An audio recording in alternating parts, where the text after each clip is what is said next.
sad news over the weekend as Michael Blackson lost one of his best friends, Christian Cabrera. Back in March of 2021, the two launched their podcast, Mudasucker Podcast, where Christian acted as Blackson's co-host, where they would then interview friends from the industry. According to local news station KTLA5, Christian was rushed to the hospital after suffering complications from COVID-19 and had difficulty breathing. He expressed his regrets over being unvaccinated in a text message to his brother. "I really regret not getting my vaccine. If I could do it all over again, I would do it in a heartbeat to save my life. I'm fighting for my life here, and I wish I would have gotten vaccinated." When news broke, Blackson took to social media and expressed how he felt. According to the hospital, he took his oxygen mask off to go to the bathroom and passed out. They put him on a ventilator. A few hours later, he's gone. Unbelievable. What a tragedy for his fiance, his kids, and family. I'm out of words. Thanks for all the support, but the worst has happened. Today we have our comedy hype analyst Capone and Pierre calling to the show to react to this sudden news. But first, let's take a look at this clip. I'm never alone. That's right, Mike. You remember that one? It's Yes, Chinese man. best friend. Chinese best friend's always here with me, man. Yeah. What is life like without a best friend? And then not only are you just a best friend, Chinese, you are also Chinese, but you're Filipino. Mike, I'm half. It's okay. I've been so many places in my life. I've sung a lot of songs, and I sing this song for you. Your turn, Chinese best friend. Mike, you're pretty good.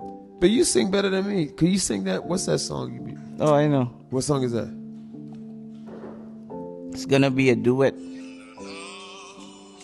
The end is near, and so I face the final curtain. My friends, I'll say clear, I'll state my case, of which I'm certain. Now, as we know, Michael referred to him as Chinese best friend, and this is definitely sad news that we are getting. Pierre, I'll start with you. What's your reaction to this tragedy? Ooh, my condolences goes out to the family of that young man and to Michael Blackson. I know too well how hard it is to find a best, quote unquote, best friend. And as seeing those videos there, you can see how close they were and the kind of friendship they had. And you don't get too many of those in your lifetime. And so I can just imagine how bad his family feels and how bad Michael Blackson feels on such a, sad, quick, unexpected turn in someone's life. So my condolences goes out. Absolutely. Capone, I'll bring that same to you. What's your reaction when you heard this news break? It's very, very sad. And knowing the type of person that Michael Blackson is, that's always full of life and always doing anything to make people laugh and just being a good dude, man. For him to post how hard he's taking this, I can imagine it's real heartbreaking. Like Pierre says, condolences to him and the family, especially. Nobody, even when you have kids, it's just so hard to see past the day. It's very hard. Absolutely. And, like you mentioned, Pierre, it is hard to find a best friend. I think they even talked about it on their podcast. Michael was expressing, man, you're my best friend and it's always hard. And they were able to sing a song. But I do want to play a clip for us really quick. And then, Capone, I want to come back to you to ask a follow-up question. So let's take a look at this. I have a picture of my brother, Christian, here with his 3-year-old son and his girlfriend. He keeps saying that, please take care of my son because, he might not make it and he might die in there. But he sent his brother Gino this text message late Thursday. It's really heartbreaking because he said, I can't breathe again. I really regret not getting my vaccine. If I can do it all over again, I would do it in a heartbeat to save my life. I'm fighting for my life here and I wish I would have gotten vaccinated. It's very painful today, very hard to breathe, and I'll talk to you later.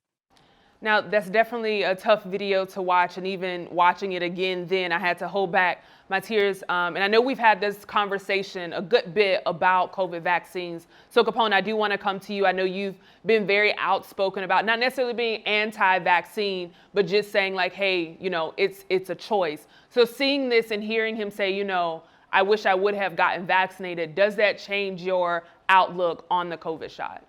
No, not at all. They said 100 people died that week.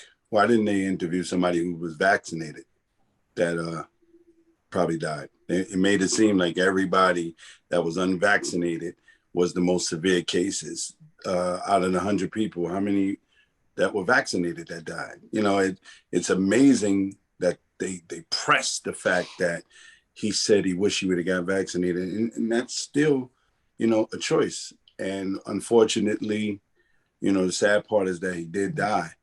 But, you know, to me, it's still one-sided. Why wasn't somebody who was vaccinated interviewed? And why couldn't they see their text to say, well, you know, I got vaccinated and I'm still dying or whatever?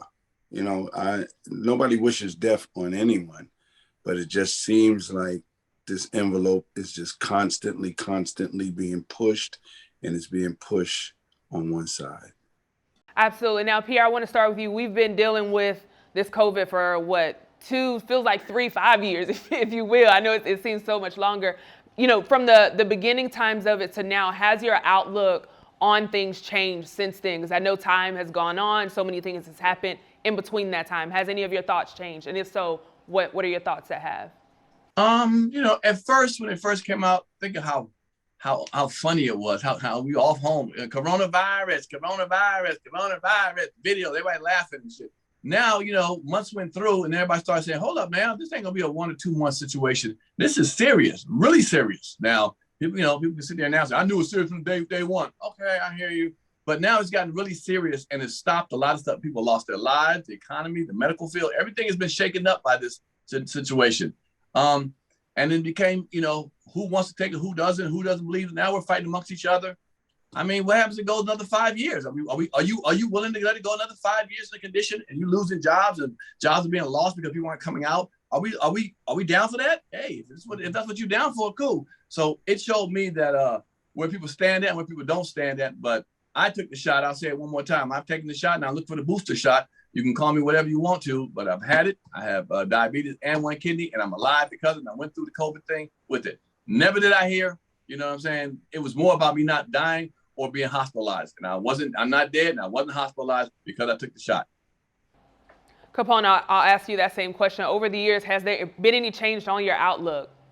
Of course. I mean, the people that, Pierre said something last time we talked about this, about they never said that you wouldn't die. And it's been proven through several things that they lied. They lied. The president lied. Once you get the shot, you know, you don't have to do this and you don't have to do that. The booster wasn't even introduced then. And so, you know, we didn't know that this many variants of COVID would come out, and they even predicted a new variant that would come out that the vaccines don't even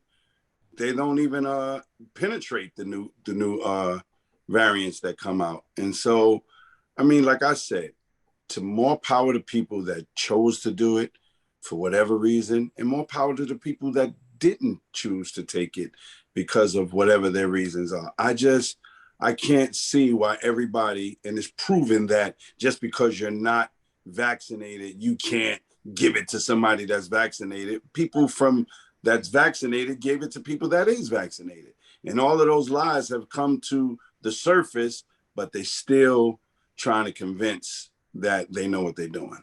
And I don't agree with that. I've learned that.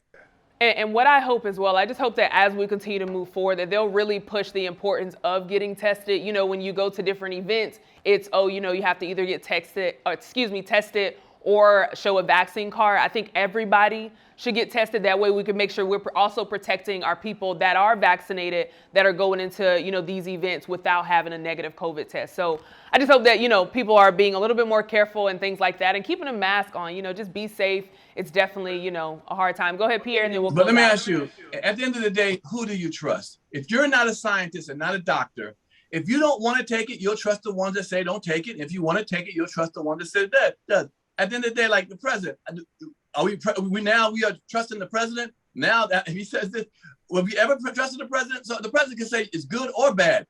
when do we start trusting him now? So I don't care about the president, the vice president saying nothing. If it's doctors say it, but now you can say, I don't trust doctors. Well, at the end of the day, who do you trust? If you trust yourself, like this gentleman did, and you wind up on a ventilator, you trusted yourself. I mean, if that's what it is, if you trust doctors of what's been said, and you take it, then you take it. But at the end of the day, we have to trust somebody. You get on a plane, you got to trust the pilot gonna land. You know what I'm saying? To sit there and say, I don't trust nobody. Okay, well, what a life to live. I mean, you better trust the driver next to you in the car that won't slam into you. You know what I'm saying? I mean, to say you don't trust nobody, I don't know about that. Capone, before we close out, I want to make sure I give you a chance to respond. Do you want to respond to that? I don't know if Pierre was talking about me not trusting nobody. It's No. Oh, okay. No. I just say, and I will continue to say, whatever your decisions are in life, there are people who rob people that go to jail forever. Mm-hmm. That was a choice. Right. You know, I'm very uncomfortable with them making choices of what people should put in their body. And that's what I'm uncomfortable about. If you choose to do it and you live 1,000,000 years, then more power to you. If you choose not to do it and you live 1,000,000 years, it's just, I don't think that you should pick out certain people, because there are people who are not mandated to take it. Right. Yeah, and I think, as we continue to move forward, I hope people just, do what's best for them. And again, our condolences to both Michael and his family, but especially Christian and his family as well. And as always, I appreciate you all for chiming in on this topic. You heard from us, now we want to hear from you in the comments below. But before we head out, since we had such a heavy topic, I do want us to dive into our Hype 'em Up segment with Scholar Social. Let's take a look. Hey, my name's Ayla, a member of the Hype Crew, brought to you by the Scholar Social. In this week's Hype 'em Up, we're highlighting DeMarcus Sean, a 25-year-old rising comedian on TikTok. This Chi-Town native is sure to bring you relatable content on the daily. Whether it be him impersonating our well-known school administrators or our routine conversation with our family members, he is sure to bring hilarious content to your screen. Check out his most viral TikTok, reaching a soaring 26.2 million views. Let's take a look. Calm down. I'll check in a second. All right. Amanda Brown. All right. Stacy Gale. Adam Jones. Hold on. Do you by chance have a brother named James? Hold on, let me tell you something. First of all, please tell me you guys have different personalities. Thank God. Because let me tell you something, your brother, I can't even begin to tell you how many times I kicked that man out of my class when he was here. How is he? How is he, by the way? As I mentioned, it's been a tough topic today, so being able to see that highlight definitely helps us get, in a little spunk as we go out. But again, thank you so much, Capone. Thank you again, Pierre, for calling in. You heard from us, now we want to hear from you in the comments below. For Comedy Hype News, I'm Symphony Thompson. Do you know the comedy culture? Play Comedy Hype, the game. Out now. For Comedy Hype News. For Comedy Hype News. For Comedy Hype News. For Comedy Hype News. For Comedy Hype News. Comedy Hype News. For Comedy Hype News, I'm Jay Will. Looking for nostalgia? We got classic comedy films. Looking for something original? We got never-before-seen stand-up specials. Looking for funny, dope content? It's all right here at Comedy Hype. Sign up for Comedy Hype streaming platform at comedyhype.com.